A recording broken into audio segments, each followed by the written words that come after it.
नमस्कार, मैं हूं पंकज श्रीवास्तव। सत्य हिंदी के खास कार्यक्रम सुनिए सच में आपका स्वागत है। आज बात रूसी तेल खरीद के एवज में लगे अमेरिकी टैरिफ पर। इस 50% टैरिफ की वजह से क्या भारतीय अर्थव्यवस्था पर कोई संकट है?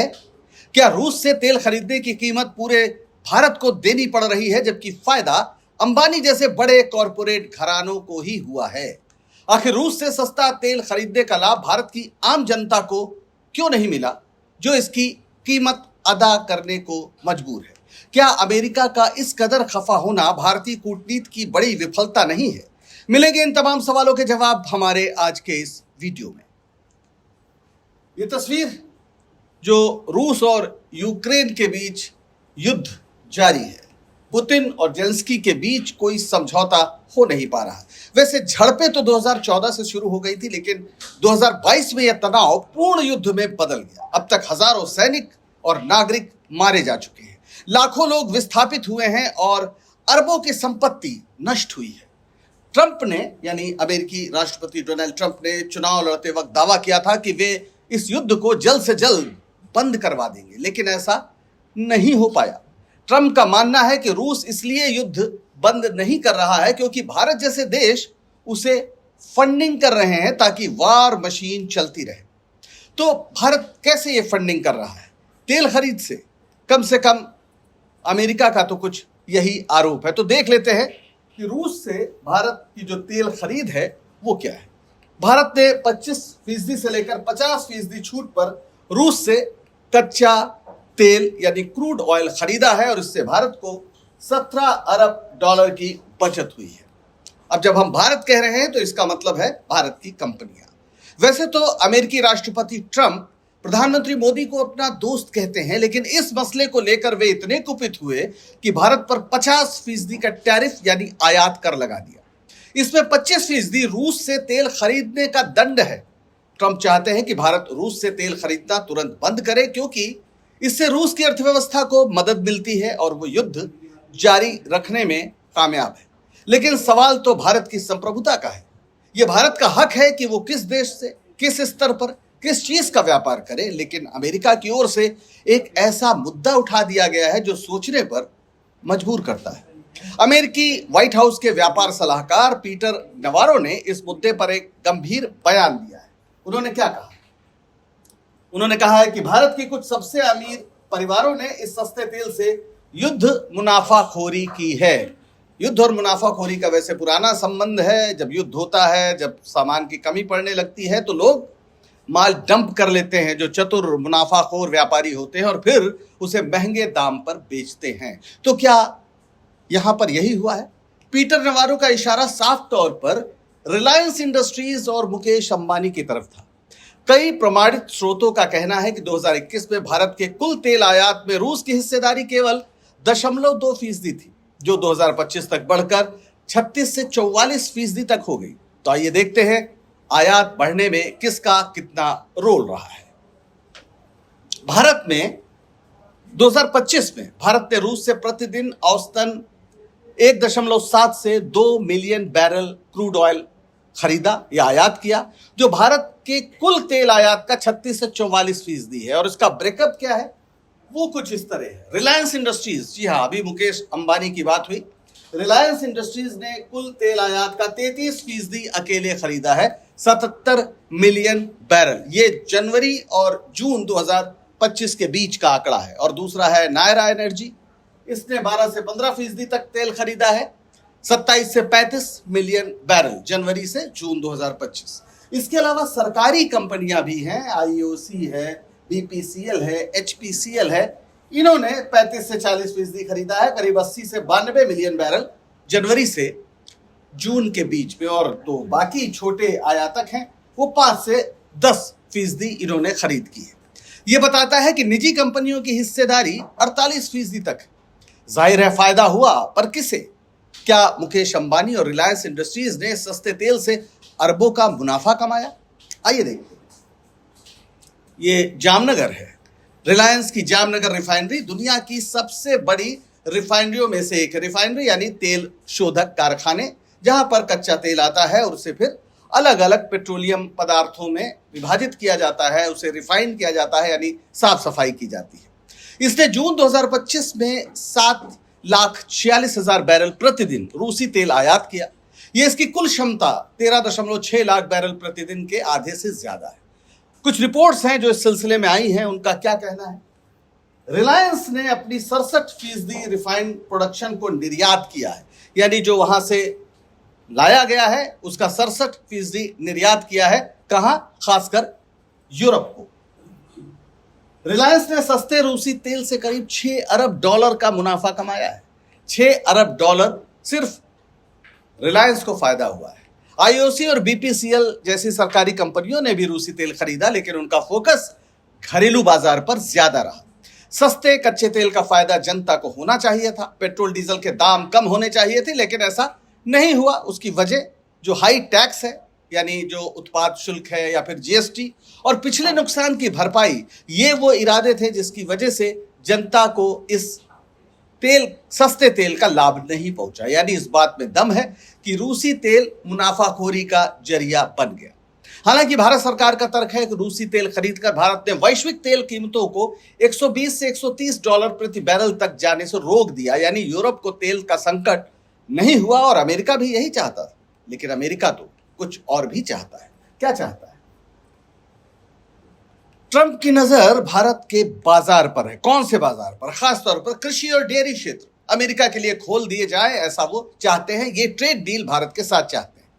अमेरिका में किसानों की तादाद कम है, जमीनें ज्यादा हैं, सरकार बड़े पैमाने पर सब्सिडी देती है, तकनीकी है, वे बड़ी बड़ी जोतों के मालिक हैं। उनके उत्पाद अगर भारत आए तो भारतीय किसान तो कहीं के नहीं रहेंगे। जिनके पास न पूंजी है और न तकनीक, उनकी जोतों का आकार भी काफी छोटा है, यानी आधे एकड़ तक हो गया है। जाहिर है ये सर्वनाश को आमंत्रण देना होगा। सरकार इसीलिए इस क्षेत्र को खोलने को तैयार नहीं है, क्योंकि इसके खिलाफ एक बड़ा जनाक्रोश, किसानों का बड़ा आंदोलन तुरंत शुरू हो जाएगा। हालांकि कपास में टैरिफ घटा दिया गया है, शायद अमेरिका को नरम करने की मोदी जी की यह कोशिश है। यह अलग बात है कि मोदी सरकार का यह फैसला कपास किसानों के लिए जानलेवा हो सकता है, जो पहले भी आत्महत्या के कारण सुर्खियों में रहते हैं। बहरहाल सवाल तो रूस से तेल खरीद का है। संप्रभुता का तर्क महत्वपूर्ण है, पर जानकार लोग इसे भारत की खराब कूटनीति मानते हैं। रिजर्व बैंक के पूर्व गवर्नर और जाने माने अर्थशास्त्री रघुराम राजन ने इस सिलसिले में चेताया है। उन्होंने कहा है कि भारत को रूस से तेल खरीद की नीति पर पुनर्विचार करना चाहिए। रूस पर ज्यादा निर्भरता भारत के लिए जोखिम भरा हो सकता है। उन्होंने क्या कहा? रघुराम राजन ने कहा, हमें यह समझना होगा कि इससे किसे फायदा हो रहा है और किसे नुकसान। रिफाइनरी कंपनियां जरूरत से ज्यादा मुनाफा कमा रही हैं, लेकिन निर्यातकों को इन टैरिफ की वजह से नुकसान उठाना पड़ रहा है। यानी रघुराम राजन साफ कह रहे हैं कि रूस से तेल खरीदकर मुनाफा कुछ कंपनियों को हो रहा है, जबकि भारत को जो निर्यात में झटका लग रहा है 50% टैरिफ की वजह से या लगने वाला है, उसकी कीमत पूरा देश चुकाएगा। तो क्या यह बात सही है? इधर भी नजर मार लेते हैं। पहले तो तेल निर्यात के ही संकट को देखते हैं, क्योंकि अब यह बात साफ हो गई है कि भारत की कंपनियां रूस से तेल खरीदकर यूरोपीय देशों को बेचती हैं। भारत में उसका कोई असर नहीं पड़ रहा है, यानी लोगों को लाभ नहीं है। निर्यात पर सीधा असर पड़ा, क्योंकि भारत का रिफाइंड ईंधन खासकर डीजल यूरोप में और अन्य बाजारों में महंगा हो गया है। यूरोपीय संघ ने भी रूसी तेल से बने डीजल पर प्रतिबंध लगाने की बात कही है। इससे रिलायंस के शेयरों में पिछले महीने 7% की गिरावट देखी गई। बेरोजगारी का खतरा है, जाहिर है। रिफाइनरी और जो उससे जुड़े उद्योग हैं, वहां के कर्मचारियों पर छटनी का खतरा मंडरा रहा है, और जीडीपी पर भी असर। अभी तक वैसे कोई स्पष्ट आंकड़ा नहीं है, लेकिन विश्लेषकों का मानना है कि तेल निर्यात में कमी से भारत की जीडीपी वृद्धि पर 0.5 से 1% का नकारात्मक असर पड़ सकता है। लेकिन 50% टैरिफ का नुकसान दूसरे क्षेत्रों में बहुत ज्यादा है, जिसकी ओर रघुराम राजन इशारा कर रहे हैं। वे क्या है? अमेरिका द्वारा 27 अगस्त 2025 से भारतीय उत्पादों पर लगाया गया 50% टैरिफ, यानी 25% आधार टैरिफ और 25% अतिरिक्त टैरिफ, जो दंड है एक तरह से, भारत के निर्यात निर्भर क्षेत्रों, विशेष रूप से लघु और मध्यम उद्यमों पर गहरा प्रभाव डाल रहा है। अमेरिकी टैरिफ का असर उन क्षेत्रों पर सबसे अधिक पड़ रहा है जो अमेरिकी बाजार पर निर्भर है। भारत का अमेरिका को निर्यात लगभग 87 अरब डॉलर का है, जो भारतीय जीडीपी का 2.5% है। टैरिफ से कई क्षेत्र जो प्रभावित हैं उनके बारे में चर्चा कर लेते हैं। पहला तो कपड़ा और ये जो परिधान का पूरा मसला है, यहां से बड़े पैमाने पर निर्यात होता है। हस्तशिल्प, रेडीमेड गारमेंट्स इसमें शामिल है। अमेरिका में 10 अरब डॉलर से अधिक का निर्यात होता है इन क्षेत्रों से। लघु उद्योग, खासतौर पर जैसे तमिलनाडु और गुजरात के छोटे बुनकर कारीगर इस क्षेत्र में भारी योगदान देते हैं, और टैरिफ के कारण भारतीय उत्पाद 35% तक महंगे हो जाएंगे, जिससे वियतनाम और बांग्लादेश जैसे प्रतिस्पर्धी देशों को फायदा होगा। यह क्षेत्र लगभग 4.5 करोड़ लोगों को रोजगार देता है। तमिलनाडु, गुजरात, उत्तर प्रदेश के तमाम इलाकों में छोटे पैमाने पर जो इकाइयां हैं, वहां पर जो लोग काम करते हैं, जाहिर है अगर निर्यात में 40% की कमी आ गई तो लाखों बुनकरों और गारमेंट श्रमिकों की नौकरियां जा सकती है, क्योंकि अगर महंगा सामान बिकेगा अमेरिका में तो डिमांड कम होगी तो फिर उसका असर उत्पादन पर पड़ेगा। एक और क्षेत्र है रत्न और आभूषणों का। बड़े पैमाने पर अमेरिका को निर्यात किया जाता है, लगभग 9 अरब डॉलर। यह भी प्रभावित होगा। गुजरात के सूरत और राजस्थान के जयपुर में छोटे, मध्यम जौहरी और कारीगर इस क्षेत्र में कार्यरत है। बढ़ी हुई लागत से ऑर्डर कम हो सकते हैं। इस क्षेत्र में लगभग 50 लाख लोग कार्यरत हैं। ज्यादातर सूरत और जयपुर के छोटे छोटे वर्कशॉप में काम करते हैं। ऑर्डर में कमी से 50,000 से 1 लाख नौकरियां या रोजगार प्रत्यक्ष या अप्रत्यक्ष रूप से प्रभावित हो सकते हैं। एक और क्षेत्र है चमड़े का, जूते का।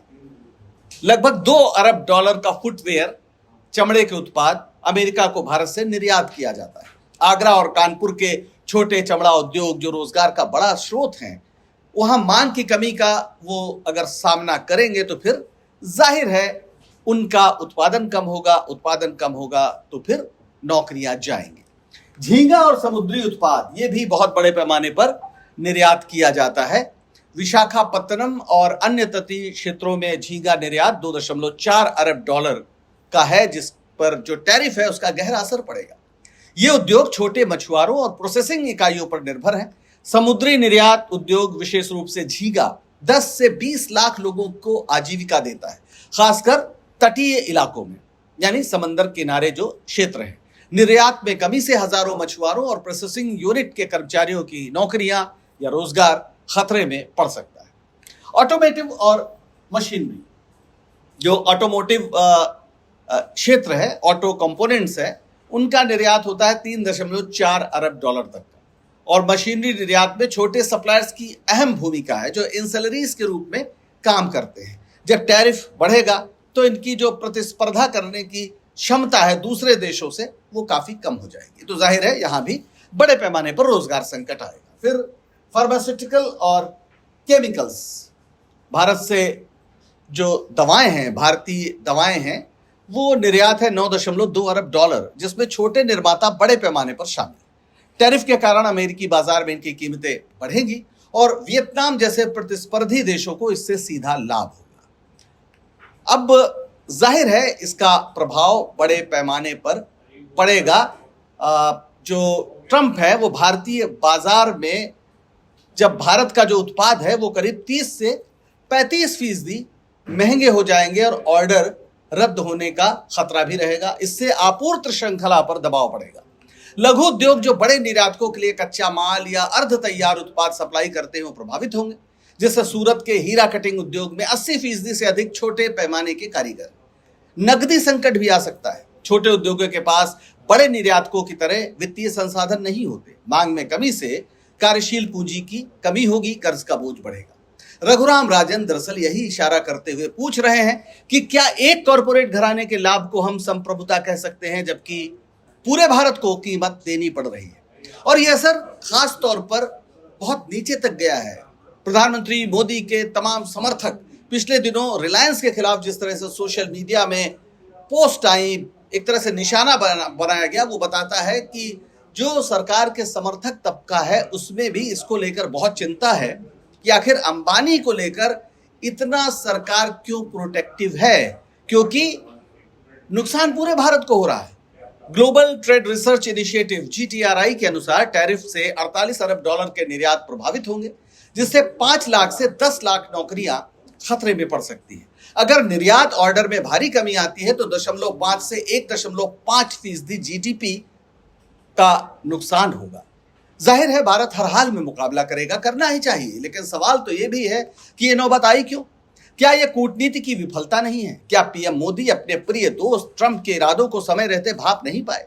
उन्हें कौन सी बूटी सुखाई गई थी कि वे नमस्ते ट्रंप और अब की बार ट्रंप सरकार जैसा नारा लगवा रहे थे? और सवाल यह भी है कि क्या एक उद्योगपति अंबानी का सवाल भारत की संप्रभुता का सवाल बन सकता है, जबकि भारत के करोड़ों लोग इस ट्रैफिक दंड से कष्ट पाने के लिए अभिशप्त हैं। आज के लिए बस इतना ही, दीजिए इजाजत। और अगर आपको ये सच बताने का हमारा प्रयास पसंद आया हो तो शो को लाइक करें, शेयर करें और चैनल को सब्सक्राइब करें। सत्य हिंदी का ऐप भी डाउनलोड करें, जिसका पता इस वीडियो के नीचे डिस्क्रिप्शन में आपको मिल जाएगा। नमस्कार।